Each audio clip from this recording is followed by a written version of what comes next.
Coming to you from the CFE Arena at the University of Central Florida in Orlando, our first robotics competition Orlando regional coverage is proudly powered by the Microsoft Store.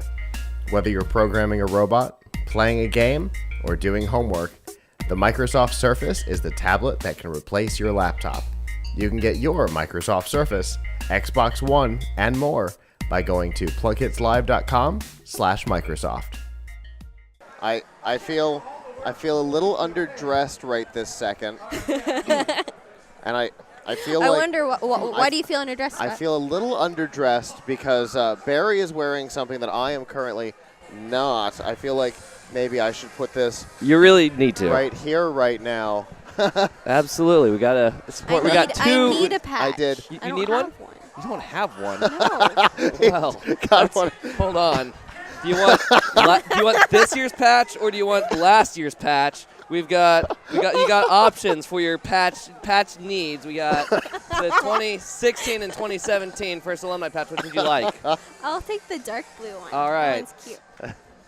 I'm so excited. Yep, they'll start wearing it because this is the first alumni program has really taken off here in Florida. And if you kind of look around, all of our first alumni are now wearing these. And First Headquarters has sent these because basically it's a whole headquartered first wide thing that all the first alumni at events are wearing these. So that way the high school students are interacting with all the volunteers for years and years and years, not knowing who's alumni, who's not alumni. And now it's like a subliminal message. Hey, when you're done being in high school, you don't have to go anywhere. There's plenty of room no matter what degree you go into, engineering, non-engineering. There's space here for everybody for anything that it is. There are a whole lot of talents make up this competition. Absolutely. So we kind of skipped a step. For people who don't know who you are and what you do, can you please introduce yourself? Sure, absolutely. First of all, I am a first alumni. My name is Barry. No kidding. Yes. Wait, really? Yes, I have been Wait, marked. I have been marked. Yeah, how would I know that you're a first alumni? I graduated in 2005, and I am one of the game announcers and MCs. I was the game announcer that started off this morning, and since then I've been doing a lot of VIP lunch and executive advisory board meetings, and I'm on the Orlando Regional Planning Committee now. Being on the planning committee and kind of running the Alumni Association. Yeah, so that's the other He thing. just kind of juggles everything at once. I am the chair of the Florida First Alumni. So we do a whole lot of things, including we're working on getting First Alumni clubs popping up all over the state of Florida at all the major universities. So that way when these students go on to college, they can stay engaged at their local universities and all of the First Tech Challenge, First Lego League Junior events that are happening in their cities at their universities. We have a pool of volunteers, and plus just other, everybody makes friends here. Yeah. Most of my friends, I was at a school with only 100 seniors in it. Most of my friends were on high school teams at other high schools all over the state of Florida. But when I got to college, I had more friends at my college than I had at my high school. It makes sense, though. That's fascinating. We were actually talking about the success of the Florida Alumni Association with member of one of the California teams. Oh, no kidding. Who was a little jealous of what we have here. First Headquarters is trying to roll it out at all the other places. That's so awesome. They're using our model as something that they want to try to implement other places. So we're it's really definitely been a successful model. It's I appreciate the compliment. I have really done a good job of keeping people engaged, because when you were at the state championship, when you were handing these things First to Tech people, Challenge State Championship. Yes. 2 weeks ago. To look around at the volunteers and how many of them had the patch on their arm, it was incredible.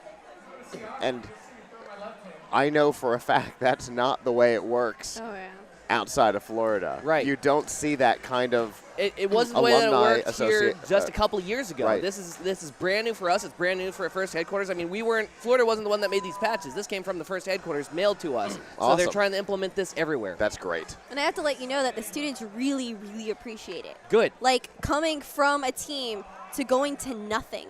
Like, the team is actually your friends. You guys work together. You've worked together for multiple years, sometimes just 1 year. But you guys really develop like a friendship.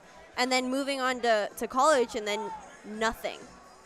Right. But you made sure to fill that gap Right. to, like, help us stay united and help us, like, Right. still volunteer at things, and I think we all really appreciate it. Fantastic. And the Robot in a Weekend So, program. yeah, let's talk about that for a moment if we can. So, absolutely. We were talking Scott, about Scott, you've been volunteering for multiple years now. Yeah, I've got you didn't graduate all that long ago. 2 years ago, 3 years ago? I've got a 5-year pin. You got a 5-year right pin here. Okay, very good, very good. You just graduated from Team Duct Tape a few years ago. 2 years ago? 2 years ago. Yep. Yeah. 2 years ago. Went to Florida Polytechnic. So they started up the number 9 club ever started at Florida Polytechnic, because it's a brand new university, was the first alumni program with their Purple Fire Robotics Club. So you got engaged with them because we kind of made that robotics club the alumni club so both anyone who is or is not involved in FIRST goes to that club. And that is an excellent model that we found that we're going to try to duplicate across the state. But now we started, for those of you that may or may not know about the Robot in 3 Days robot, it's something that became really popular with FIRST Robotics Competition. The day of kickoff, all teams across the world learn about the game. The Robot in 3 Days team has decided that there's been multiple teams that have kind of shown up at competition that were unable to score, didn't know what to do, didn't know where to start, didn't have the fabrication ability to build a robot as competitive as some of the absolute top-tier teams that you see at this competition.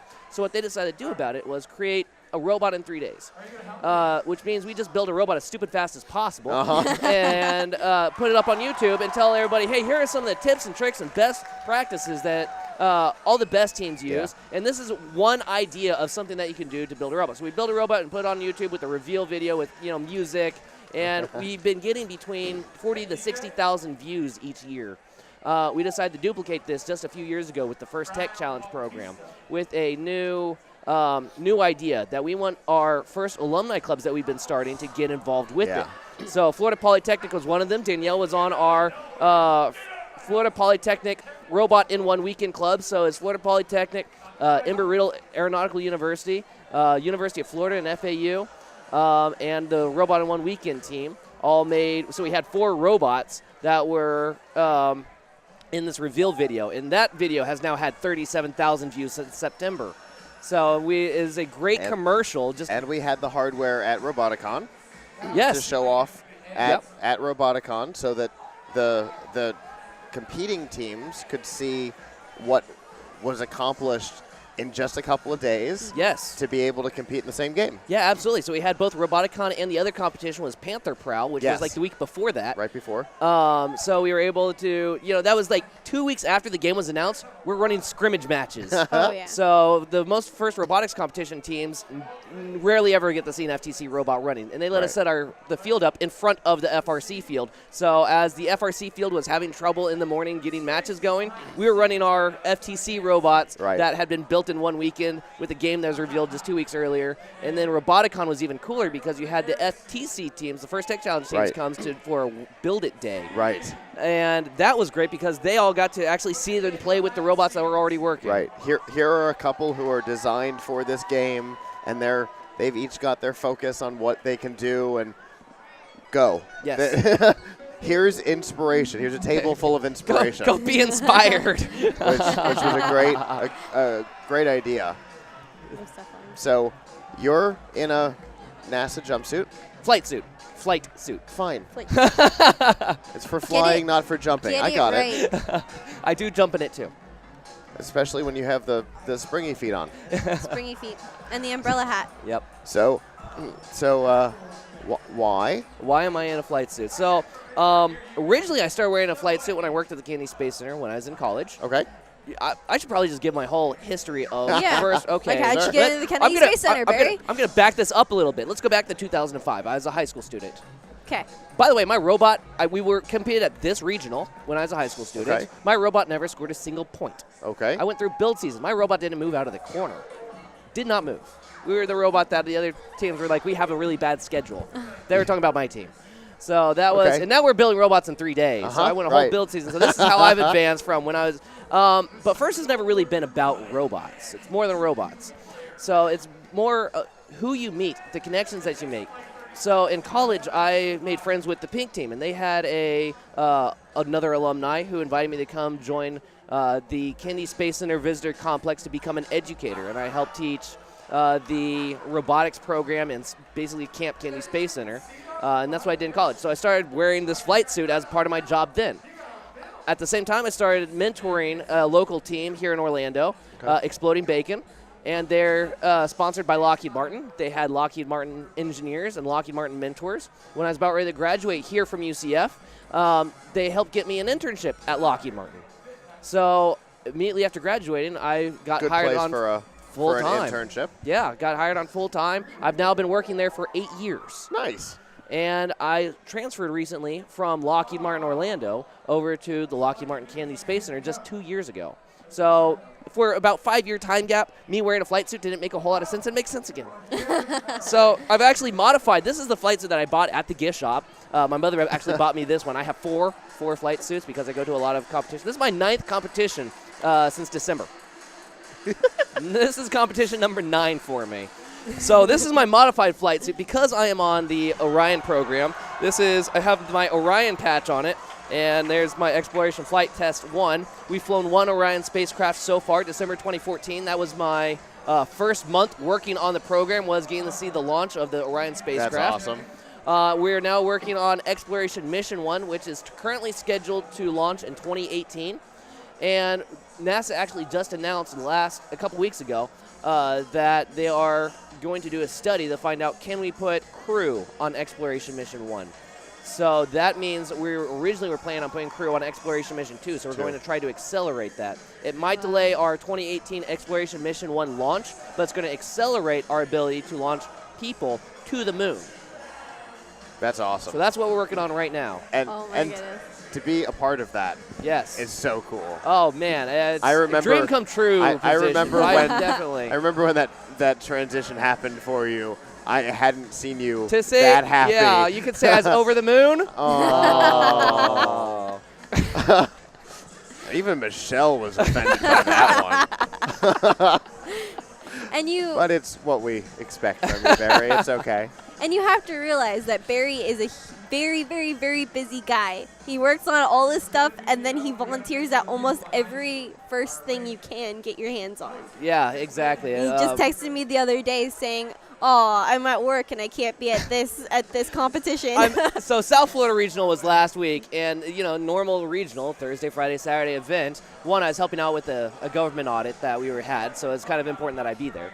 But I am now out of vacation. I have used more than 3 weeks of vacation for volunteering. So he's working on his vacation. Yeah, so I am out of vacation. But I did show up on Saturday, so I wasn't able to be there Thursday, Friday, but I was able to come on Saturday. Fantastic. But it was weird. I've never missed a day of an Orlando or South Florida regional before. Wow. So, but I'll be, this is the week before that I was in South Florida for the First Tech Challenge Championship. Yep. We had league championships every Saturday. We had Robot in 3 days the first week of January. Then was New Year's Eve and Christmas. I didn't volunteer those days. Then we had competitions every day and every Saturday in December other than Christmas. So I've been, this is what I do. I'm now at 450 hours of volunteer service since January 1st. Oh my goodness. No. Since January. You know how many hours have been since New Year's Eve, 12 a.m. on January 1st? About 16,025 hours. And I'm at, well, I guess I didn't count today's. I was at 450 as of before this regional. You're a maniac, Barry. Yeah, that's what I do. That's when why he's not everybody working, he's working at first. Yeah. That's all I'm saying. It's my other thing. That's why everybody loves you. I love doing it. Love being here. Well, it was great to finally have you on the live show. Normally we don't get this opportunity because you're, busy. Yes, a little bit. It's always down there. A little bit. You caught me at the right time. So this worked out because we haven't had you on the show since the first Roboticon. Yeah, that's right. Years ago. That was a while, yeah. So good to have you on the show finally. Thank you for having me back. I'm happy to come back for the next one. You guys going to be at the Super South Regional by chance? I'm going to be at a wedding that weekend. You're going to be at a wedding. Okay. Well, in 2 weeks from now, Super South Regional, tune in. I'm going to be game announcing and emceeing for its First Tech Challenge, Super South Regional. Awesome. Very good. Well, enjoy, you guys. Have a good rest of the weekend. Oh, I love Barry. He's one of my favorite people just in general. Yes.